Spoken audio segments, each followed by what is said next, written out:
मैं क्रिश्चियंस को ये मैसेज देना चाहता हूँ कि आपको अब सुधरना पड़ेगा, क्योंकि फ्यूचर ट्रबल से, मुश्किलों से, डिप्रेशन से, ऑपरेशन से भरा हुआ है।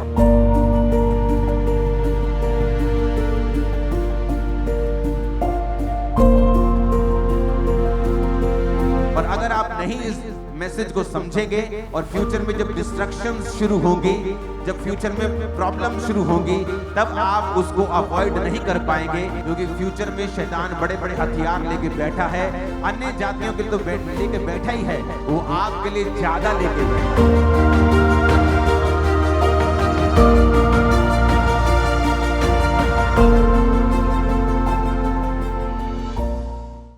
आमोस की पुस्तक 3 अध्याय उसकी 2 से 3 आयत जब हम पढ़ते हैं, पृथ्वी के सारे कुलों में से मैंने केवल तुम्हीं पे मन लगाया है, इस कारण मैं तुम्हारे सारे अधर्म के कामों का दंड लूंगा।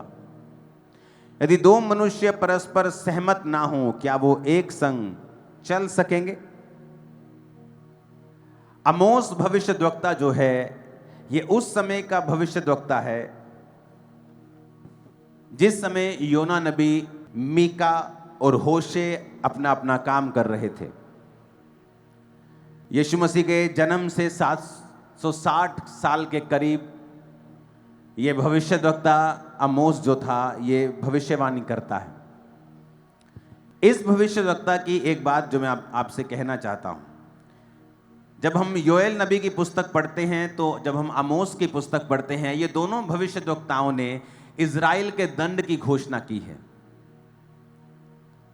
कि इजराइल परमेश्वर से दूर हुआ, वो दाखरस का मतवाला हुआ, उसने अलग अलग परमेश्वरों को पूजा, उसने गरीबों के ऊपर अत्याचार किए, उसने गलत कमाई को रखा, तो परमेश्वर उनसे नाराज हुआ और बाइबल कहती है परमेश्वर ने इजराइल के ऊपर दंड की घोषणा की। इसलिए योएल नबी की पुस्तक में लिखा है कि तुम्हारी उपज को टिड्डियों ने खा लिया है,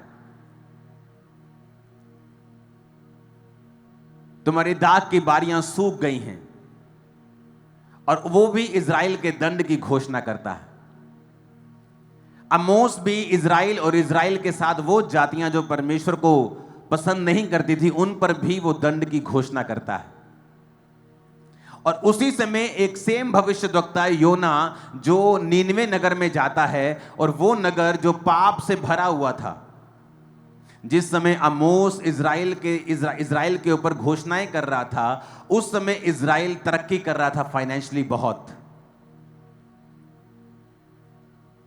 और वो फाइनेंशियली बड़ा स्टेबल था, और फाइनेंशियली तरक्की करने के कारण वो सब तरफ अपने संबंध स्थापित करना चाहता था, डिप्लोमेटिक रॉन्ग ना हो, सब लोगों से मिलता था, वो भी चीजें देश में करता था जो बाइबल के खिलाफ हैं।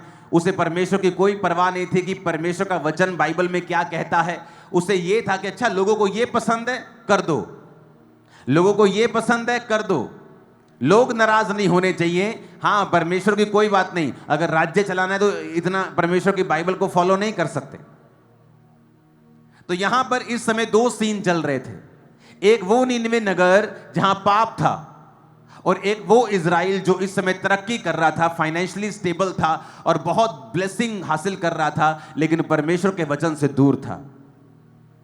और परमेश्वर के दास ने उनको बताया कि आने वाले समय में तुम्हारे साथ फिर क्या होगा, आने वाले समय में तुम और तुम्हारे साथ की जातियों को परमेश्वर दंड देगा। और वचन कहता है और हिस्ट्री कहती है, ये बात हिस्ट्री ने भी प्रूफ की है कि इस भविष्यवाणी के 2 साल बाद वहां पे इतना बड़ा भूकंप आया कि वो देश फिर उस भूकंप से कभी रिकवर नहीं कर पाया।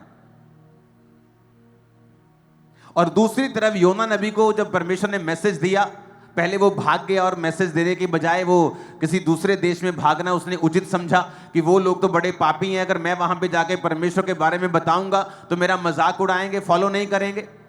और एक मछली ने जब उसे निगल लिया, जब समुद्र में तूफान आया और लोगों ने उसे फेंक दिया और मछली ने उसे निगला, और वो नीनवे शहर के बाहर जाके उसे फिर से उगल दिया, और उसने जाकर नीनवे में प्रचार किया, और क्या राजा, क्या छोटा, क्या बड़ा, सबने मन फिराया और टाट ओढ़ा और परमेश्वर के सामने तौबा की, और पूरा देश बचाया गया। और एक तरफ जो इजराइल था वो नाश हो गया। और एक तरफ जो अन्य जाति लोग थे वो बचाए गए। आने वाले समय में जो जो चीजें होने जा रही हैं आपकी लाइफ में, सिनेरियो जो देश में, पूरी दुनिया में हो रहा है,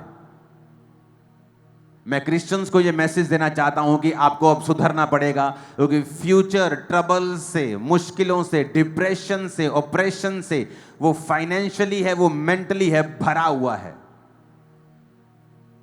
दुनिया ने इतने गहरे, इतने डार्क डेज कभी नहीं देखे होंगे, यहां तक कि वर्ल्ड वॉर्स में भी नहीं देखे होंगे, जो आने वाले समय में दुनिया देखने वाली है।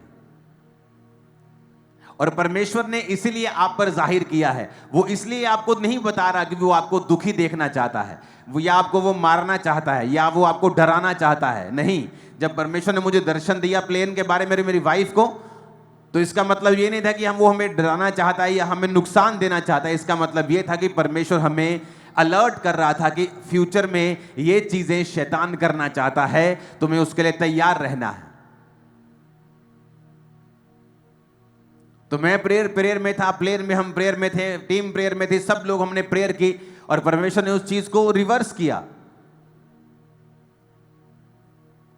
आपने कितनी बार ऐसा सुना है अपनी लाइफ में कि आप प्लेन की बोर्डिंग कर रहे हो और बोर्डिंग करने से आपको रोक दिया जाए और अनाउंसमेंट हो जाए कि कैप्टन ने थ्रस्ट में प्रॉब्लम को फेस किया है, इसलिए आपकी बोर्डिंग नहीं हो सकती है। बिग इशू है ये, आपको नहीं पता शायद। परमेश्वर इसलिए आपको नहीं बता रहा कि फ्यूचर में क्या होगा कि आप दुखी हो जाए, कहें ये तो बड़ा मुश्किल है, आप निराश हो जाए। नहीं, परमेश्वर आपको इसलिए बता रहा है कि फ्यूचर में आप क्या देखेंगे कि आप इस चीज के लिए तैयार होंगे। परमेश्वर ने कहा दाखरस के मतवाले मत बनो, लेकिन बहुत सारे क्रिश्चियन जो शराब पीते हैं, उन्हें लगता है बाइबल हमें अलाउ करती है शराब पीना, जबकि नया नियम आपको शराब पीने का अलाउ नहीं करता है। किसी दवाई में अल्कोहल है, आप उसे ले सकते हैं। किसी दवाई में वो 0.5 ml, वो 0.25 ml, लेकिन अगर आप उसे नशे के रूप में ले रहे हैं तो आप नया नियम नहीं मान रहे हैं, जहां पर लिखा है दाखरस के मतवाले नहीं बनो, परंतु आत्मा से परिपूर्ण होते जाओ। क्योंकि जब शराब पी के जो दिलेरी आपके अंदर आती है, वो सेम दिलेरी तब आती है जब आप प्रार्थना में होते हैं, और प्रार्थना करने के बाद जब पवित्र आत्मा आपको छूता है, आप सेम दिलेरी को महसूस करते हैं। तो परमेश्वर नहीं चाहता कि आपकी दिलेरी शराब की वजह से हो और टेम्परेरी हो, वो चाहता है वो एक्सपीरियंस आप पवित्र आत्मा के जरिए लें। और इसलिए परमेश्वर ने कहा नए नियम में कि तुम दाखरस के मतवाले नहीं हो, परंतु वो दिलेरी, वो नशा, वो सुरूर तुम पवित्र आत्मा से लो, जो पवित्र आत्मा तुमको देना चाहता है। बहुत से क्रिश्चियंस हैं जो आज चर्च नहीं जाते हैं, जो क्रिश्चियंस हैं वो सिर्फ इस समय आपको क्रिसमस के पास मिलेंगे चर्च में, वो शराब भी पीते हैं, वो सब जगहों में भी जाते हैं, सब जगह सब काम वो करते हैं, और वो खुदा से प्यार भी करते हैं, वो प्रभु से प्यार भी, प्रभु की तरफ खड़े भी होंगे, लेकिन ये इनफ नहीं है, ये बहुत नहीं है, क्योंकि फ्यूचर डार्क है। और अगर आप नहीं इस मैसेज को समझेंगे, और फ्यूचर में जब डिस्ट्रक्शन शुरू होंगी, जब फ्यूचर में प्रॉब्लम शुरू होंगी, तब आप उसको अवॉइड नहीं कर पाएंगे, क्योंकि आपको पहले मैसेज दे दिया गया था कि अब जो तौबा नहीं की, तौबा कर लो पूरी तरह से, क्योंकि फ्यूचर में शैतान बड़े बड़े हथियार लेके बैठा है। अन्य जातियों के लिए तो लेके बैठा ही है, वो आपके लिए ज्यादा लेके बैठा है, क्योंकि परमेश्वर ने कहा मैंने तुमको चुन लिया है दुनिया में अपनी ग्लोरी को दिखाने के लिए, परंतु अब मैं तुम्हारे अधर्म का लेखा भी तुमसे लूंगा, क्योंकि मेरा चुनाव भी तुम थे, इसलिए मैं लेखा भी तुमसे ज्यादा लूंगा। ऊंची आवाज में हालेलुया बोलो जरा। अगर परमेश्वर हमें यह बता रहा है कि फ्यूचर डार्क है, आप इमेजिन भी नहीं कर सकते वो कितना डिप्रेस्ड है फ्यूचर, और जल्दी जल्दी सिचुएशन चेंज हो रही है, टाइम नहीं लग रहा बिल्कुल भी, सब कुछ जल्दी जल्दी हो रहा है। और हमें यह ध्यान में रखना है कि परमेश्वर ने हम पे ये जाहिर इसलिए किया है कि इसलिए नहीं कि हम दुखी हो जाए, डिप्रेस हो जाए, अपने फ्यूचर की चिंता छोड़ दें, अपने बिजनेस को ना बनाए। नहीं, मैं आपको टेस्टिमनी देता हूं। जब कोविड स्टार्ट हुआ तो क्या हुआ पूरी दुनिया में? जो ठंडी मिनिस्ट्रीज थी, जिनको आत्मा से कोई लेना देना नहीं था, बल्कि वो आत्मा का विरोध करते थे। ये क्या 5 घंटे की मीटिंग है, ये क्या 6 घंटे की मीटिंग है, ये क्या वर्षी भी करते रहते हैं, ये क्या तालियां बजाते रहते हैं, क्या आत्मा से भरते रहते हैं। परमेश्वर ने आत्मा सबको पिला दिया है, आत्मा सबको दे दिया है एक बार में ही, अब किसी की जरूरत नहीं है। आप देखो वो बहुत सी चर्चेस बंद हुई हैं कोविड के टाइम, बहुत सी चर्चेस। और खामरा चर्च जब चर्च क्लोज हुई, लोगों को लगा अब देखते हैं क्या होता है, अब देखते हैं खर्चे कैसे पूरे होते हैं, अब देखते हैं कैसे काम होते हैं, अब देखते हैं परमेश्वर का काम कैसे होता है। मैं आपको टेस्टिमनी देता हूं, कोविड के बाद इस चर्च का फाइनेंशियल स्टेटस 10 गुना ऊपर गया है कोविड के टाइम में। अपने पड़ोसी को बोलो, जब मुसीबत आती है, जब अकाल आता है किसी देश के ऊपर, तो परमेश्वर के लोग वहां चमकते हैं। ऊंची आवाज में कहो पड़ोसी से, बोलो पड़ोसी से, बोलो जब अकाल आता है तो मसीह के लोग चमकते हैं। आमीन। अब बाइबल में देखो, इसहाक जब अकाल में था तो वचन कहता है उसने 100 गुना फसल को देखा। अब जब उत्पत्ति 26 पढ़ते हैं, आप उसमें पढ़ो कि वो 100 गुना फसल को देखता है जब अकाल आया, जबकि लोग मर रहे थे, भैंसें मर रही थी, गाय मर रही थी, पशु मर रहे थे, खेती मर रही थी, लोग मर रहे थे, लेकिन वो नहीं मरा। जब चर्च के कब्रिस्तान की अनाउंसमेंट हुई कि आप कोई भी डिनोमिनेशन के हों, आप कहीं भी हों, आपको अगर कब्रिस्तान की जगह नहीं मिल रही है, आपको खामरा चर्च में, अभी भी लोग फोन करके पूछते हैं, अभी भी कुछ सन्स फोन करेंगे, ये व्यक्ति का हो गया, हम इसे कहाँ फोन करें, कहाँ ले, फुलिश क्वेश्चन, बार बार एक ही अनाउंसमेंट होती, फिर भी वो पूछते रहते कि अनाउंसमेंट है कि आप खामरा चर्च में जो कब्रिस्तान है, आप वहां पे उसे बिना फोन किए, चर्च के बिना परमिशन के, अगर आप क्रिश्चियन हैं, किसी भी डिनोमिनेशन के हैं, आप जस्ट खुदा पे फेथ करते हैं, आपसे नहीं पूछा जाएगा आपने बपतिस्मा लिया नहीं लिया, आप कौन सी चर्च के हैं, आप कहाँ जाते, नहीं। अगर आप क्रिश्चियन हैं, आप अपने उस लव्ड वन को दबाना चाहते हैं, आप तो चर्च में अलाउड है कि आप उसे तबूत समेत आप दबा सकते हैं। तो आपको जस्ट खामरा चर्च के उस कब्रिस्तान में जाना है और उसे दबाना है, किसी की परमिशन की जरूरत नहीं, फोन करने की जरूरत नहीं। वो कब्रिस्तान जो करोड़ों का है, कोविड के समय में परमेश्वर ने दिया था। मैं आपको बता रहा हूं, ये टेस्टिमनीज हैं, ये मुद्दे थे लोगों के कि उनके पास, चर्चिस के पास कब्रिस्तान नहीं थे। कोविड के समय में आप इमेजिन करो, जब लोग जब नीचे जा रहे थे, चर्च ऊपर जा रही थी। और ये प्लान है, ये मास्टर प्लान है, ये परमेश्वर का एक प्रूफ होता है।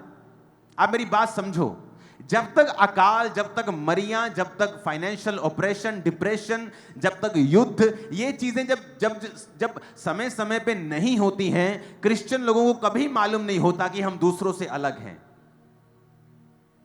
मेरी बात आप समझो, कोविड तक सब एक थे, लेकिन कोविड के बाद जब लोग डाउन जा रहे थे, बिजनेस डाउन जा रहे थे, चर्चेस बंद हो रही थी, हम नए काम कर रहे थे, बड़े काम कर रहे थे, डेडिकेट कर रहे थे करोड़ों रुपए की जमीनों को परमेश्वर के ऐसे कामों के लिए। अब मेरी बात समझो, जब ये टाइम आता है तो एक्चुअल में ये क्रिश्चियन लोग जो आत्मा से भरे हुए हैं, जो आत्मा से चल रहे हैं, जो तौबा से चल रहे हैं, जो पवित्रताई में चल रहे हैं, जो नशे में चूर नहीं हैं, जो पैसे में मगरूर नहीं हैं, जो पवित्र आत्मा के जरिए चल रहे हैं अपनी लाइफ में, जो जीवित चर्चेस के साथ जुड़े हुए हैं, जो अपने पैसों से इवेंजलिज्म कर रहे हैं, जो अपने पैसों से बीजों को बो रहे हैं, जो प्रार्थना कर रहे हैं, उपवास कर रहे हैं, चर्च के दर्शनों में परमेश्वर के संग चल रहे हैं, उनको मालूम होता है जब ऐसा टाइम आता है, आप नहीं मरेंगे, आप डाउन नहीं होंगे, आप ऊंचा जाएंगे, आपका परिवार ऊंचा जाएगा, आपका फाइनेंस ऊंचा जाएगा, कुछ भी खराब नहीं होगा। आपने टेस्टिमनी सुनी होगी, जब कोविड में लोगों के बिजनेस बंद हुए तो चर्च के लोगों ने कोविड के समय बिजनेस स्टार्ट किए, और जो लोग किराए पे थे आज वो लाखों रुपया कमाते हैं, जितना अमेरिकन नहीं कमा रहा, जितना कैनेडियन नहीं कमा रहा, वो यहां कमा रहे हैं। ये टेस्टिमनी है उनकी लाइफ की। कब स्टार्ट हुई? कोविड में। कोविड में ही क्यों? क्योंकि परमेश्वर की आत्मा ने हमें बताया है कि जब जब देश में, जब जब दुनिया में अंधेरा ज्यादा होगा तो उजाला ज्यादा चमकेगा। जब लाइट सुबह को आप जलाएंगे तो उसकी रोशनी समझ नहीं आएगी आपको, लेकिन जब अंधेरा हो जाएगा तो उसकी रोशनी ज्यादा समझ आएगी।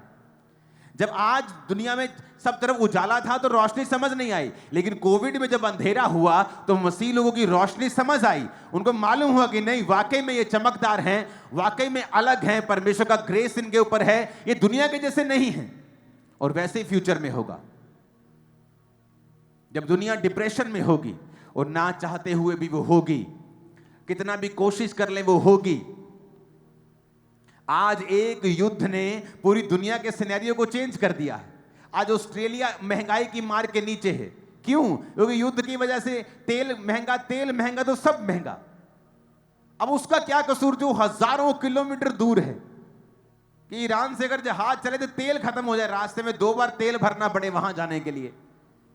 इतना दूर है, युद्ध नहीं कर सकता ऑस्ट्रेलिया के साथ, इतना दूर है वो। लेकिन ऑस्ट्रेलिया भी सफर कर रहा है, दूसरे देश भी सफर कर रहे हैं। सिर्फ एक युद्ध, एक जस्ट 20% जहां से तेल निकलता है उस रास्ते को उसने बंद कर दिया और दुनिया सफर कर रही। इमेजिन करो अगर 2-3 देश और लड़ पड़े तो क्या दुनिया का होगा। और ऐसा होगा फ्यूचर में।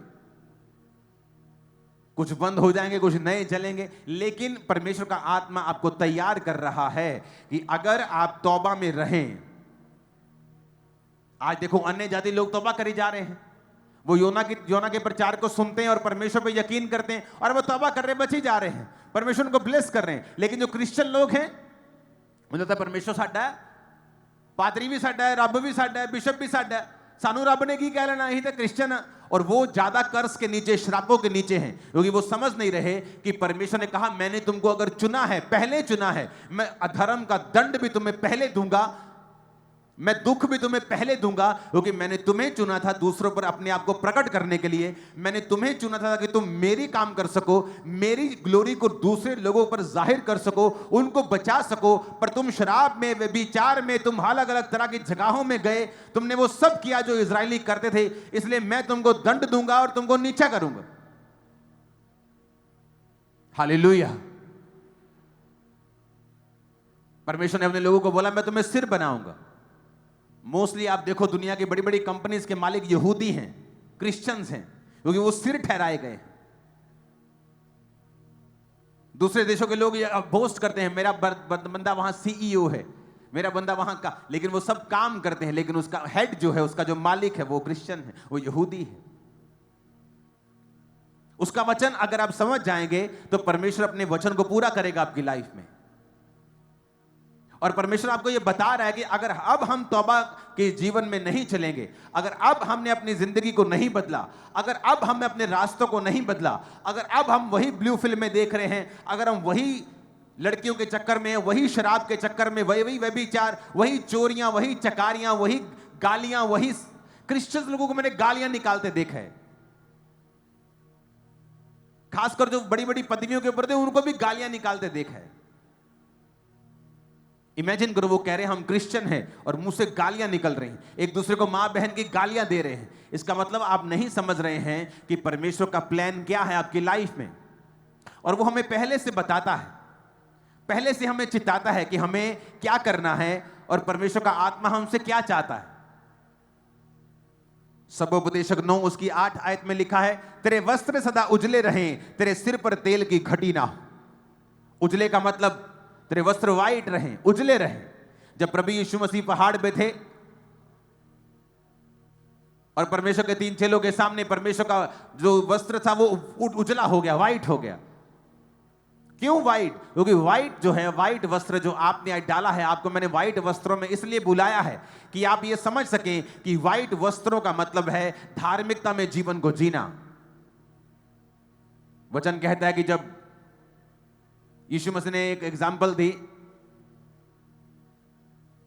कि एक राजा ने जब अपने घर में शादी की तो अपने लोगों को न्योता दिया उसके अपने लोग, कोई कहता मैंने बैल खरीदे, मैं उनको परखने जाता हूं, मैंने खेत मोल लिया, मैं उनको देखने जाता हूं, और कोई उसका अपना उस न्योते में नहीं आया। वो क्रिश्चियंस की बात कर रहा था कि परमेश्वर ने क्रिश्चियंस को चुना। आप बॉर्न क्रिश्चियन फैमिली से हैं, लेकिन जब न्योता आता है, आज मीटिंग पे चलते हैं, आज बपतिस्मा लेते हैं, नहीं, तुमको अपनी गर्लफ्रेंड से मिलने जाना है, तुमको शराब पीने जाना है, तुमको पार्टी करने जाना है, तुमको अपनी जॉब में जाना है,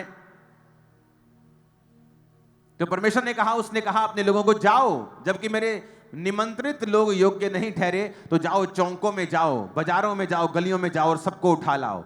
तो वो गए और लूले, लंगड़े, कमजोर, गरीब सबको उठा लाए। वो गरीब और कमजोर अन्य जाति को दर्शाते हैं जो क्रिश्चियन नहीं थे। और लिखा, जब वो सब खा रहे थे, तो जब राजा आया, तो एक व्यक्ति जो विवाह का भोज खाते समय विवाह का वस्त्र पहने हुए नहीं था, तो राजा ने कहा, मित्र तू वस्त्र क्यों नहीं पहना? तो उसके बाद जवाब नहीं था, तो राजा ने कहा, इसको उठाओ और वहां डालो जहां रोना और दांतों का पीसना हो। अगर राजा ने गरीब लोगों को बुलाया था विवाह में, तो वो गरीब से क्यों एक्सपेक्ट करेगा कि वो विवाह का वस्त्र पहन गए? गरीब के पास तो पहनने के लिए पैंट नहीं है, क्योंकि राजा जब गरीबों को बुलाता था तो वो अपने वस्त्र, अपनी अलमारियां उन्हें देता था, क्योंकि उस राजा को मालूम था कि इनके पास वस्त्र नहीं है, तो ये राजा की अलमारी से वस्त्र पहनकर वो शादी में आते थे। तो वो व्यक्ति जिसने इतनी बेवकूफी की कि उसे मालूम था कि राजा ने उसे बुलाया है, यही बड़ा फजल है, राजा ने अपने कपड़े भी उसको दे दिए, यही बड़ा फजल है, लेकिन फिर भी उसने पहना नहीं, तो इसलिए राजा ने गुस्सा किया।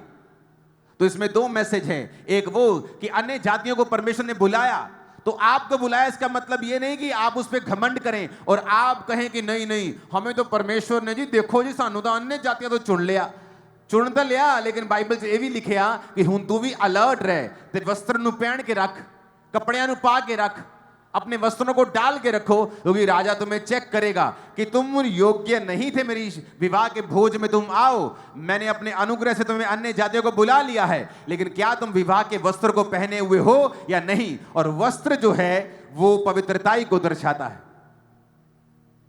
इसलिए उसने कहा है कि जब याजक भेंट चढ़ाने के लिए जाएं तो जांघियां पहने, यानी लेगिंग्स पहने नीचे, यानी उनके पजामे हो नीचे, ताकि जब वो भेंट चढ़ाने के लिए सीढ़ी से थोड़ा ऊपर चढ़े तो उनकी टांगों का नंगापन दिखाई ना दे, यानी नंगेपन को परमेश्वर वर्जित करता है। स्त्रियों के कपड़े ऐसे नहीं होने चाहिए कि आपका ऊपर का बॉडी का पार्ट दिखे। बाइबल ऐसा कहती है कि उसने हमें ऐसे कपड़े पहनने से मना किया है। याजकों को कहा कि तुम्हारा नंगापन दिखाई ना दे, ऐसा ना हो मैं तुम्हें मार दूं। नंगापन पाप को दर्शाता है। इस हवा और आदम ने जब पाप किया तो उसने कहा हम नंगे हैं। नंगापन पाप को दर्शाता है। और जब परमेश्वर कपड़ों की बात करता है, प्रकाशित वाक्य 7 उसकी 9 में लिखा है, इसके बाद मैंने दृष्टि की और देखो हर जाति, कुल, लोग, हर जाति, कुल, हर एक कुल, लोग, हर भाषा में से एक बड़ी भीड़ जिसे कोई गिन नहीं सकता, श्वेत वस्त्र पहने, क्लॉथ्ड विद व्हाइट रॉब्स, हाथों में खजूरों की डालियां लिए सिंहासन के सामने, मेमने के सामने खड़ी। प्रकाशित वाक्य 19 उसकी 8 में लिखा है, उसको शुद्ध और चमकदार महीन मलमल पहनने का अधिकार दिया गया, क्योंकि उस महीन मलमल का अर्थ पवित्र लोगों के धर्म के काम है। प्रकाशित वाक्य 7 उसकी 13 से 14। इस पर प्राचीनों में से एक ने मुझसे कहा, ये श्वेत वस्त्र पहने हुए कौन हैं? कहां से आए हैं? मैंने उससे कहा, ये स्वामी तू ही जानता है। उसने मुझसे कहा, ये वो हैं जो उस महाकलेश में से निकल के आए हैं। इन्होंने अपने अपने वस्त्र मेमने के लहू में धोकर सफेद किए हैं। आमीन बोलो ऊंची आवाज में। Hallelujah, hallelujah. कहता ये वही हैं जिन्होंने लहू के साथ अपने वस्त्रों को सफेद कर लिया है, जिन्होंने पाप के सामने घुटने नहीं टेके हैं, जिन्होंने व्यभिचार के सामने घुटने नहीं टेके हैं, विरोध के सामने घुटने नहीं टेके हैं, जो यहोवा के ही बने रहे, जो जीसस के ही बने रहे। ये वही हैं जो महाक्लेश से निकल के आए हैं उस फ्यूचर में, क्योंकि ये प्रकाशित वाक्य है, फ्यूचर की पुस्तक है। जो होगा ये वही है। मेरी ये प्रार्थना है, मेरी ये विनती है खुदा के सामने कि जितने आज इस वचन को सुन रहे हैं और सुनेंगे, हम सब उसी भीड़ों में शामिल हो जो व्हाइट वस्त्र पहने स्वर्ग में उसके सामने सेवा करेंगे। आमीन ऊंचे वाला चाहिए चर्च। Hallelujah, hallelujah. प्रकाशित वाक्य 3 उसकी 5 आयत में लिखा है, जो जय पाए उसे इसी प्रकार व्हाइट वस्त्र पहनाया जाएगा। मैं उसका नाम जीवन की पुस्तक में से किसी रिश्ती से ना काटूंगा, उसका नाम अपने पिता और स्वर्गदूतों के सामने मान लूंगा। जो जय पाए उसे सफेद वस्त्र दिया जाएगा। व्हाइट वस्त्र आप जो आज डाल के आए हो, परमेश्वर आपको कुछ कहना चाहता है कि ये व्हाइट वस्त्र पवित्रताई की, धर्म के कामों की, लहू से धोए हुए लोगों की निशानी है। व्हाइट वस्त्रों का मतलब है अपना जीवन पाप में मलिन नहीं करना है, गंदा नहीं करना है, शैतान के कहे के अनुसार नहीं चलना है। क्योंकि आने वाले समय में जो रियल डिप्रेशन ऑपरेशन का टाइम आ रहा है, जो लोग पवित्रताई में होंगे, प्रार्थना में होंगे, परमेश्वर के साथ जुड़े हुए होंगे, आप और अधिक चमकेंगे, नेक्स्ट लेवल तक चमकेंगे, सेवकाइयां नेक्स्ट लेवल तक चमकेंगी। आप इंडिया में, इंडिया के बड़े बड़े लोगों में अब चर्चिस को शामिल होता फ्यूचर में देखेंगे। मैं आपको फिर कह रहा हूं, परमेश्वर ऐसा होने देने वाला है और ये ऐसा होगा और आप देखेंगे और ग्लोरीफाई करेंगे खुदा के नाम को। आमीन ऊंचा चर्च। Hallelujah, hallelujah. और जैसे जैसे ऐसा समय आएगा, खुदावंद अपने लोगों को शाइन कर देगा। और जो बरकत कोविड के समय चर्च पे उतरी, वो बरकरार रही, कम नहीं हुई। वो वैसे ही है, आज तक वैसी है। वो ग्रेस आज तक वैसी है। हमने वैसी ग्रेस पहले 2020 के पहले इस मिनिस्ट्री पे कभी नहीं देखी थी जो 20 के बाद देखी। याद रखना, जब डिप्रेशन का समय आएगा, ऑपरेशन का समय आएगा, मानसिक तनावों का लोगों के ऊपर समय आएगा, आप क्रिश्चियन लोगों को अब से अधिक 10 गुना चमकता हुआ देखेंगे। आप सरकारी, गैर सरकारी, सेंटर या किसी भी स्टेट हो, आप क्रिश्चियन लोगों को बड़ी पदवियों के ऊपर देखने वाले हैं फ्यूचर में। आप देखेंगे परमेश्वर का आत्मा ने मेजर रोल देगा लोगों को, क्रिश्चियंस को, पास्टर्स को, सरकारों के अंदर एक मेजर रोल दिए जाएंगे सुधार करने के, काम करने के, सलाह देने के। आप देखें फ्यूचर में बड़े काम होने वाले यीशु मसीह के नाम में। आप देखना क्या होता है, आप देखना क्या होता है। समय आने वाला है, तैयार रहो, तैयार रहो। अब 2 तरह के मैसेज हमारे बीच में थे।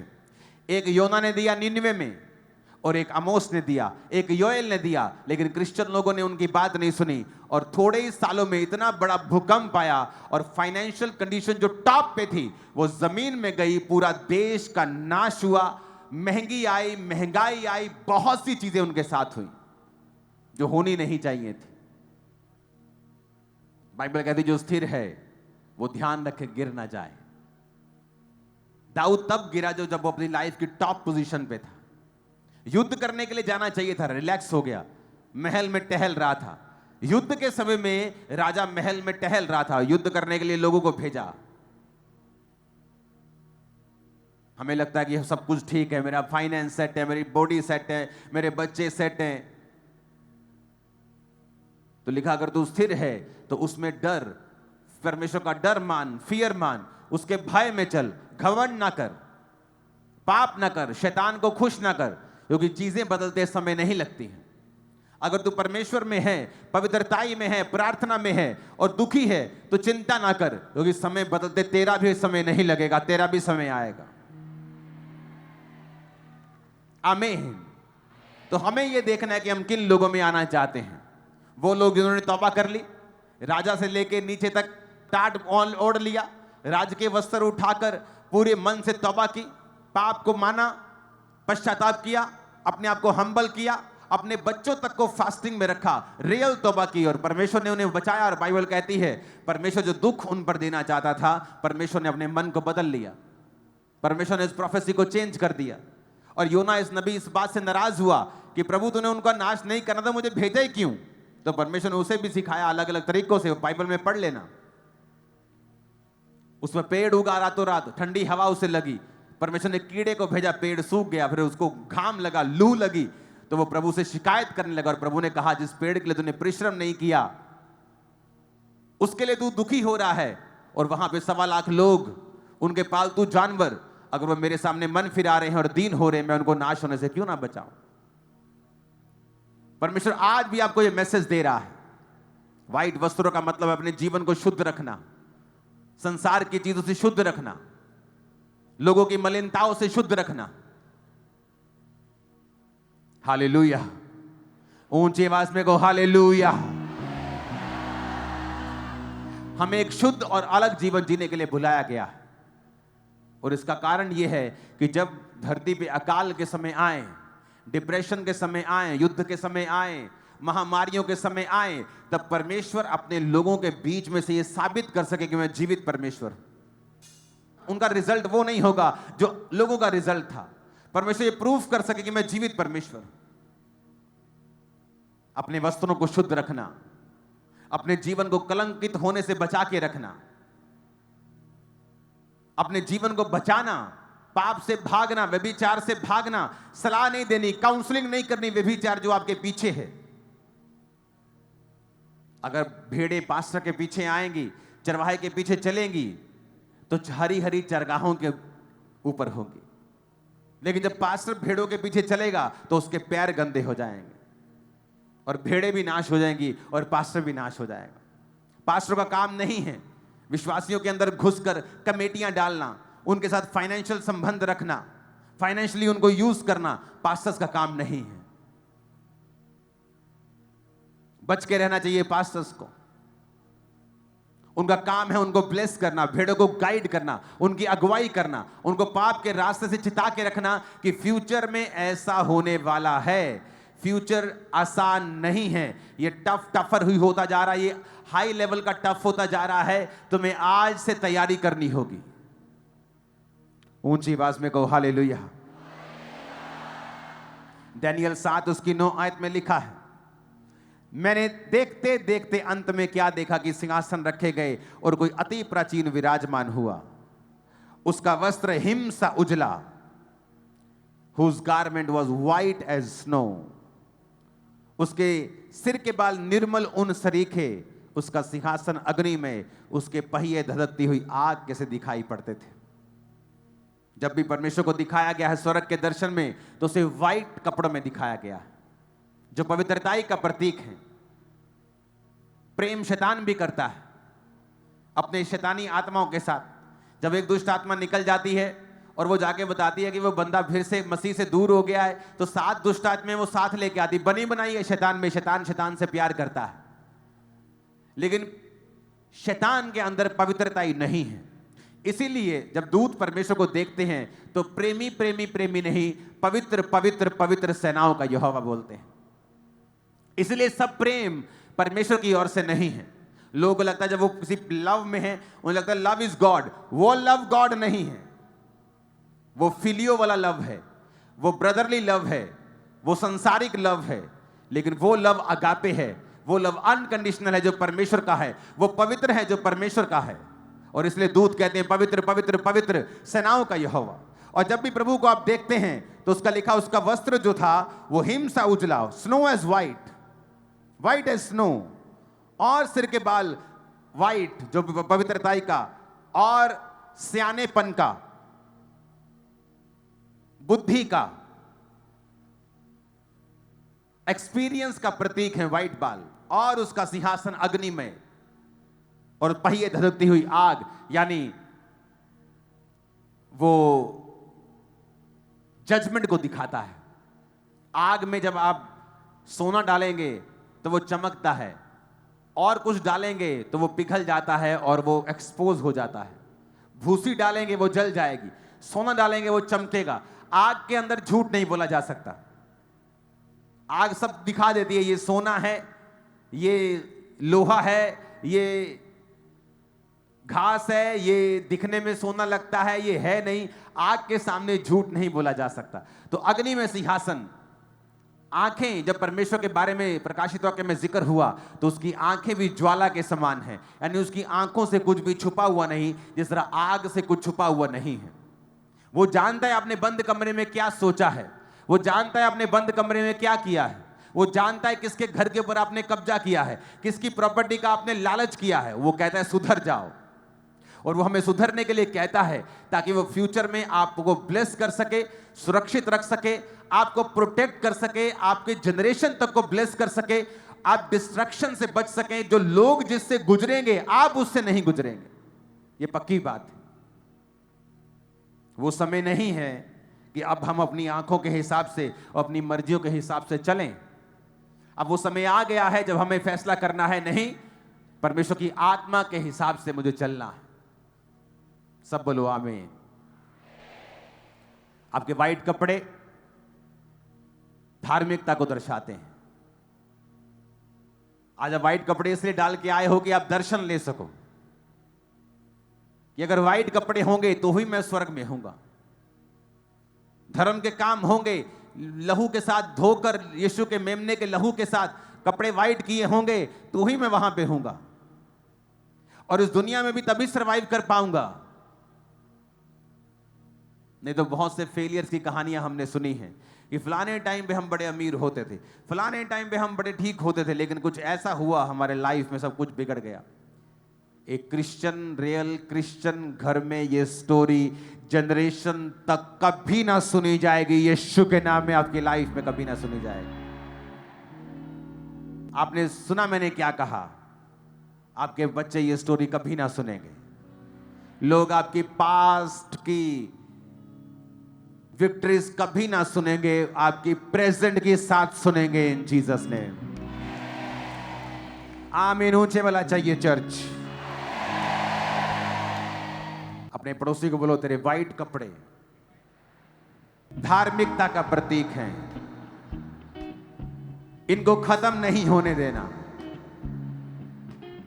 उसने कहा है, दो आंख रहते हुए नरक में चले जाने से बेहतर है कि एक आंख रखते हुए तू स्वर्ग में चला जा और नरक से बच जा। अपने पड़ोसी को बोलो, ये वाइट कपड़े बना के रखना, क्योंकि स्वर्ग में एंट्री नहीं है जिनके जीवन वाइट नहीं है। वहां शर्मिंदगी होगी फिर, और कोई पश्चाताप का मौका नहीं मिलेगा। यहां पश्चाताप करना है कि स्वर्ग में एंट्री मिले। अपने हाथों को उठाओ। आप कभी फेलियर की गवाही नहीं देंगे, आप कभी सेवकाई के फेलियर की गवाही नहीं देंगे।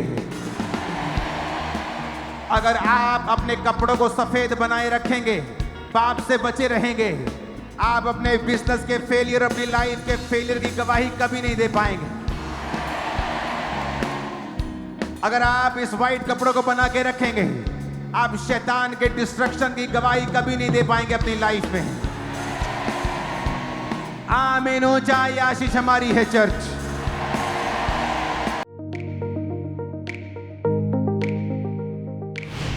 परमेश्वर के दास के द्वारा दिए गए जीवित वचनों और गहरे आत्मिक भेदों को जानने के लिए आप हमारे YouTube चैनल को अभी सब्सक्राइब करें और बेल आइकन को दबाना ना भूलें, ताकि हर एक नई अपडेट और अनाउंसमेंट सबसे पहले आप तक पहुंच सके।